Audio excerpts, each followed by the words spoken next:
Alrighty, everyone. Well, a franchise that I don't think we've really talked about. I might have mentioned it briefly in passing in a previous segment, but a franchise of beloved fantasy books and movies, a couple movies, that we just haven't had the chance to talk about much is Narnia, the Chronicles of Narnia.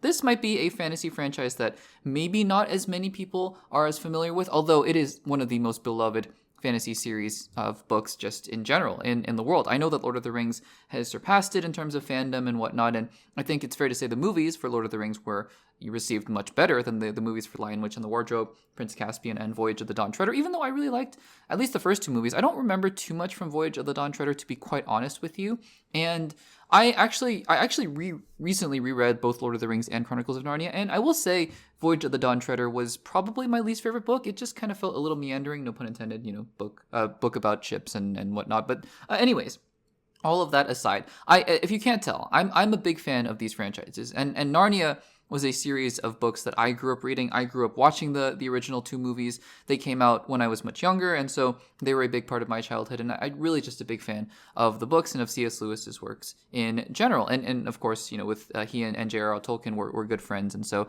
you got to kind of, you always think of them together. I think of them together in that sense. But anyways, so there were some movies, right? I mentioned that we had Lion, the Witch, and the Wardrobe, which is book number 2, book number 2, although chronologically they're all a little bit in different orders, because the next book in chronological order is the one they adapted next, Prince Caspian, which is book number 4, and then they did the next one, book 5, Voyage of the Dawn Treader. So they did those movies, and I think they did pretty well, but they didn't do well enough because I think there were plans to do the 6th book, I believe, next. Either the first book, The Magician's Nephew, or the 6th book, the Silver Chair, next. And they just didn't end up doing it because of whatever reason. I don't think the 5th movie, or the 3rd movie, 5th book, Dawn Treader, didn't make a lot of money and wasn't received as critically well as the other one. So the franchise kind of died from there. But then, recently, director of the highest grossing movie of 2023, Barbie, Greta Gerwig, who also directed Little Women. She has directed so much good stuff, and she has set her sights on Narnia.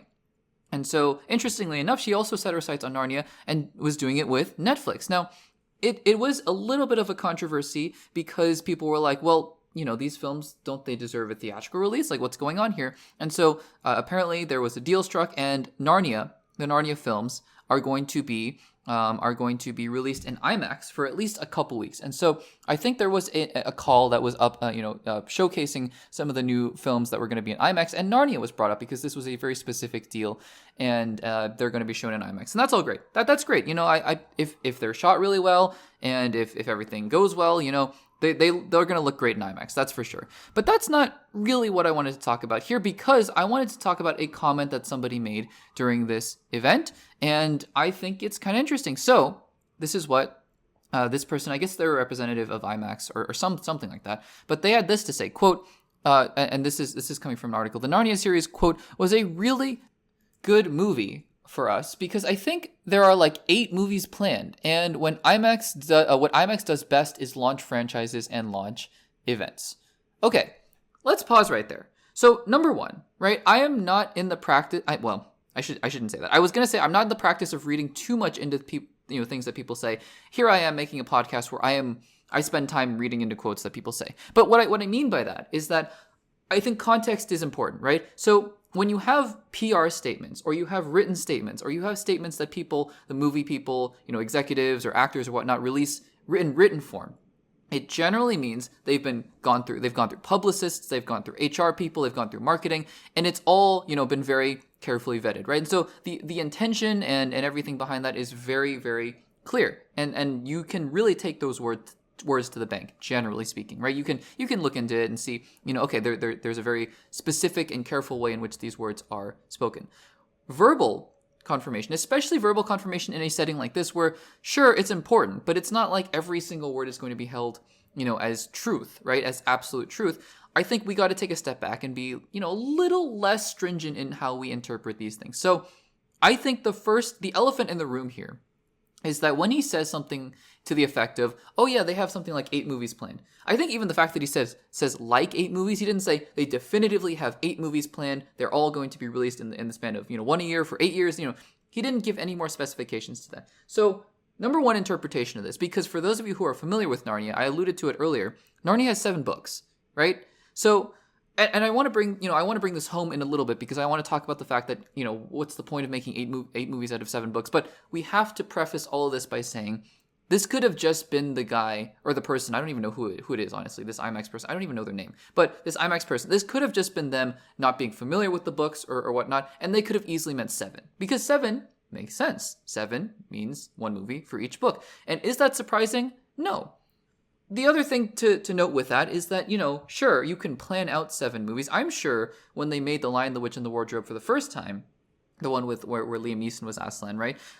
I'm sure that they also wanted to make movies out of all 7 books, and did that happen? No, unfortunately not, right? They only got to make 3. So sure, you can plan to make movies out of all 7 of these books, and that's all fine, and you can plan to have them on IMAX. If the first movie is okay and the second movie is terrible, they're done. They're not making any more. It just isn't going to happen, right? So that's also something to note here with these comments. But let's just for the sake of argument, let's take this person at face value and say that they are going to indeed make 8 movies out of 7 books. Is this a good idea? I don't think so, personally speaking. I think that what the mentality there, right? And again, all these caveats, in front of it, so who knows? But if they are indeed going to be trying to take this franchise and make 8 movies out of it, and who knows, a bunch of spin-offs and whatnot, I don't know. On the one hand, I welcome, more, as long as it's good and as long as it's, well-intentioned and well-made. I'm all for expanding universes and making more Lord of the Rings movies and more Star Wars movies and whatnot. It's all fun, right? I enjoy that. And what's the worst that can happen? You make something terrible. You always have, the source material that you love, and you always, you have the chance of getting something else that you really love as well. So it's all fine. I hope the intention with this Narnia franchise is not to look past the story or look past why people really like it, because people really like it because of the story and because of the characters, right? And because of what it has to say.